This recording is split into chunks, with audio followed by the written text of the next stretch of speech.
Brent Faiyaz just dropped the best album he's ever dropped in his career. That's right, I said it. As a matter of fact, I might go as far to say this might be album of the year worthy. Yeah, I said that as well. And for all of y'all out there saying, what the hell are you talking about? You didn't hear this damn album. And what am I talking about? I'm talking about none other than Icon, which has a ton of collaborators behind the scenes as opposed to in front of the scenes. And man, Brent tapped into collaborations such as Raphael Saadiq, Chad Hugo with the Neptunes, Mike Dean, legendary Mike Dean, and others to craft one of the most fruitful, productive, tasteful albums that I could argue has come out in 2026. And I have a hard time believing anything's gonna top this, especially in the R&B side of things. And that's why in this video, I'm gonna break down what makes this album so special and why Brent needs more ears and eyes on this project, because what I've been seeing online so far is disgustingly bad. Y'all need to listen and wake up to this. By the way, guys, my name is Uche, and I make videos like this every single week, or at least I'm planning to. So if you enjoy videos like this, hit that like button, that hype button, and run this video up for your boy. All right, guys, now let's get into this. Okay.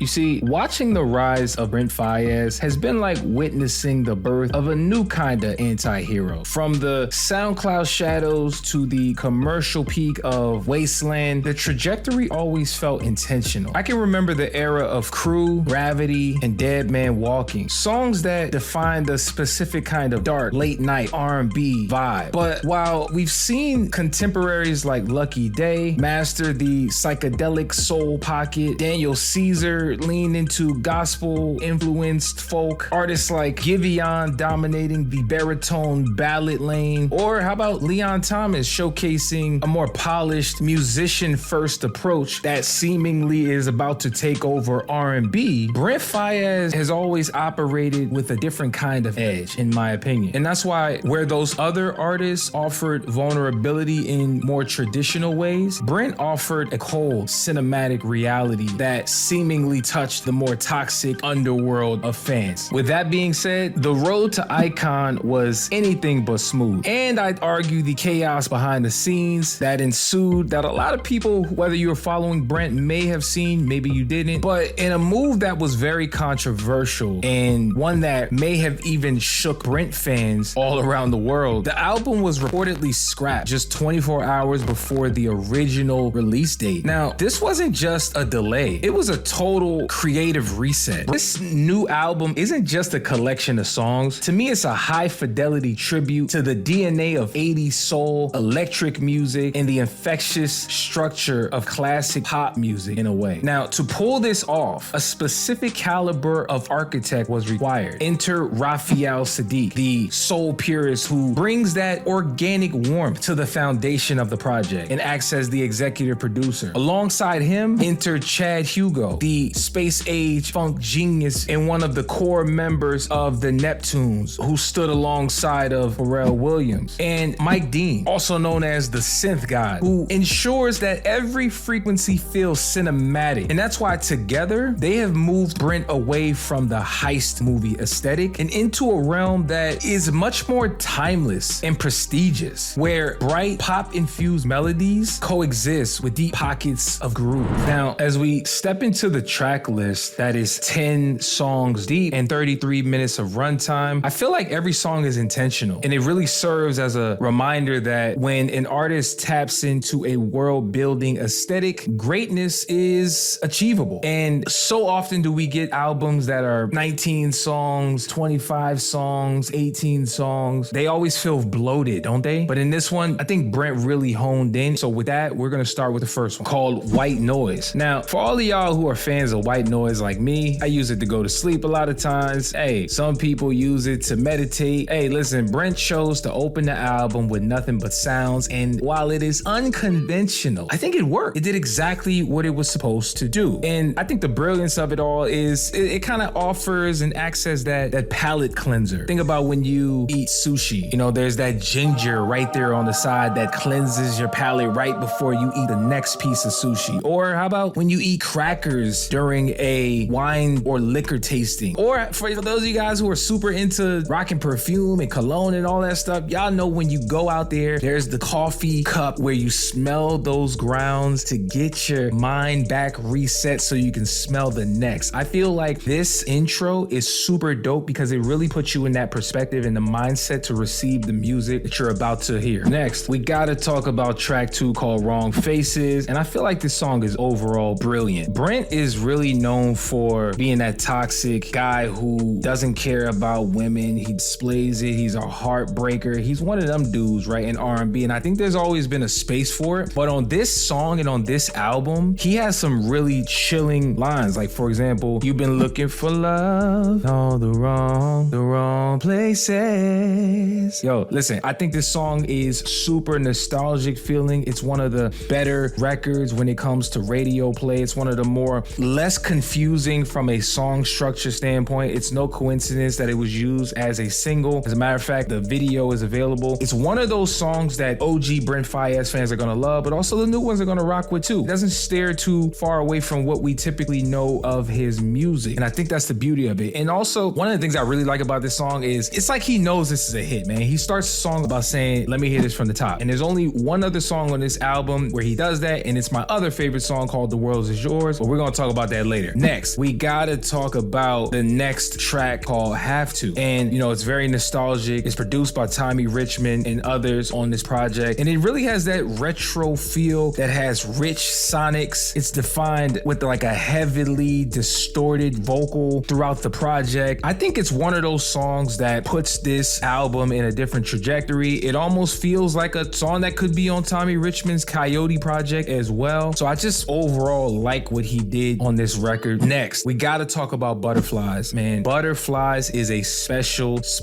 song. It's dreamy. It has vivid production. And I'd argue it's euphoric in a way. There's something about the songwriting that shines on this record where he has lyrics like, how do you feel? Is it anything like I feel? Should I chill? And it walks the listener into a world where he's tapping into that feeling that we all felt when it comes to that early stages in a relationship where you have those butterflies and you can't wait till the girl calls you and you calling her, you taking her out. It's the honeymoon era of a relationship. It's one of those eras where they say when you get into a longer relationship, try to recreate that feeling of having butterflies. I feel like this song perfectly encapsulates that feeling. Next, let's talk about Other Side, which was produced by Benny Blanco, and I've seen a lot of people killing this song. I watch reviews and reactions. A lot of people feel like Brent is getting into his Weekend Michael Jackson era. The album had a very old school feel to it,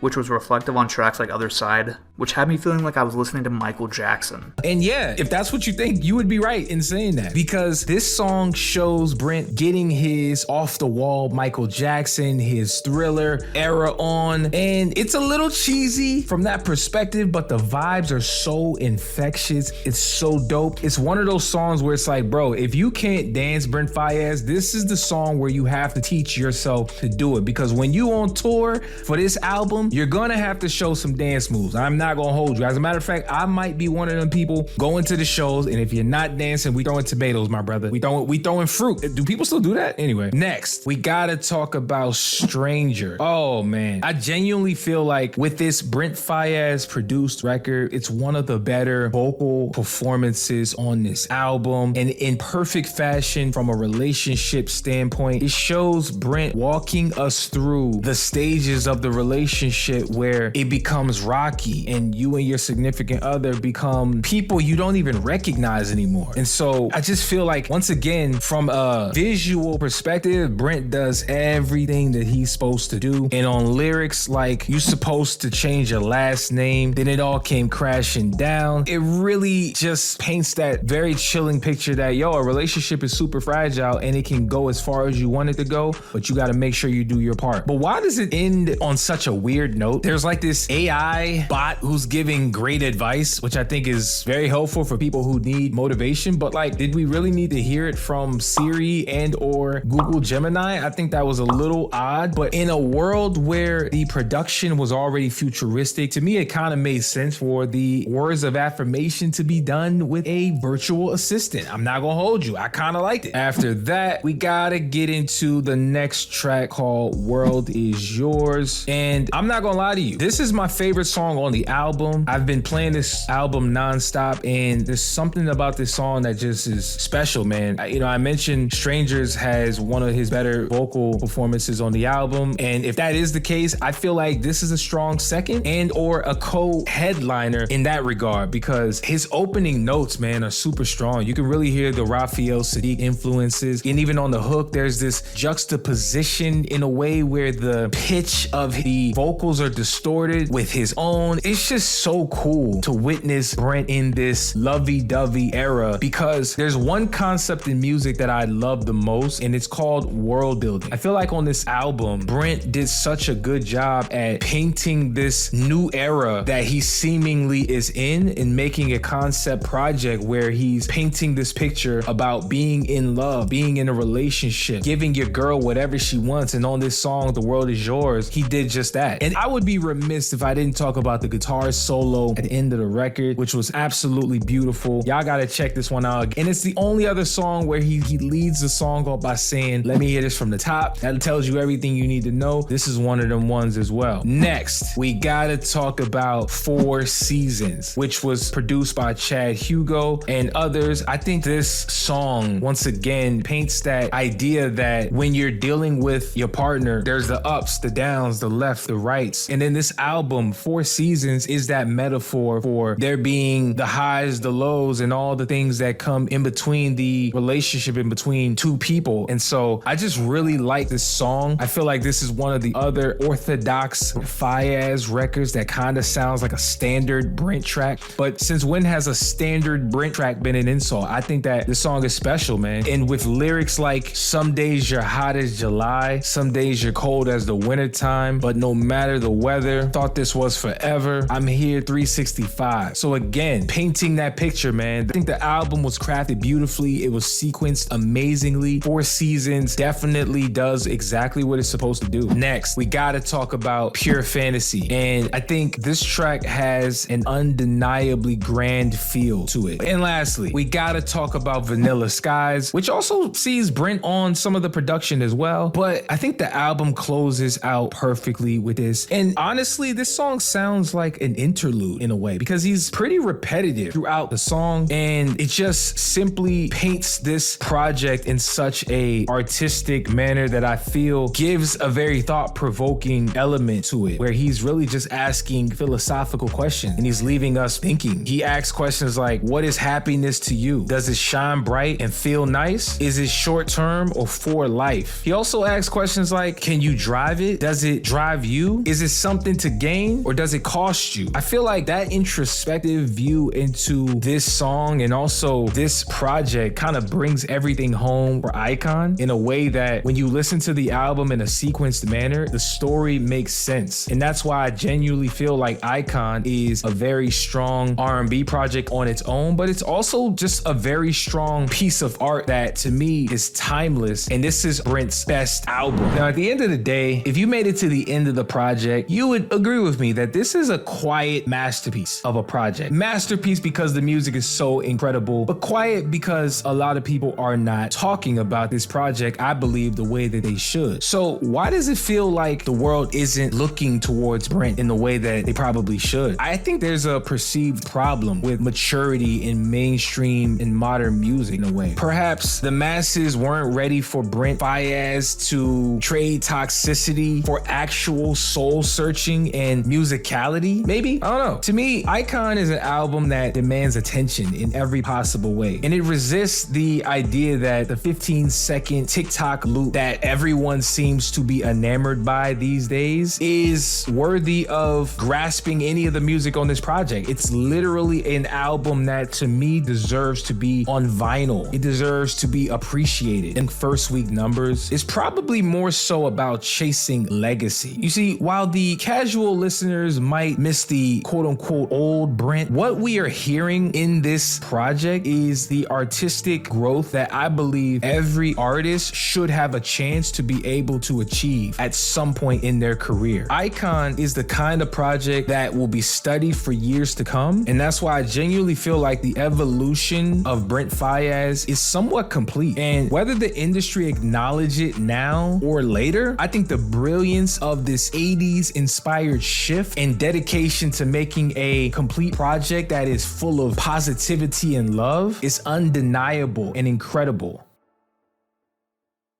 But what do you guys think? Do you think Icon deserves more credit? Do you feel like people aren't talking enough about it? Do you think it's one of the best projects that have dropped in 2026 like me? Or do you feel some other way? Hey, listen, let me know your thoughts in the comments down below. As always, listen, I'm here to debate and go back and forth, so let me know and we gonna chop it up. My name is Uche. I'll see you in the next video. Peace.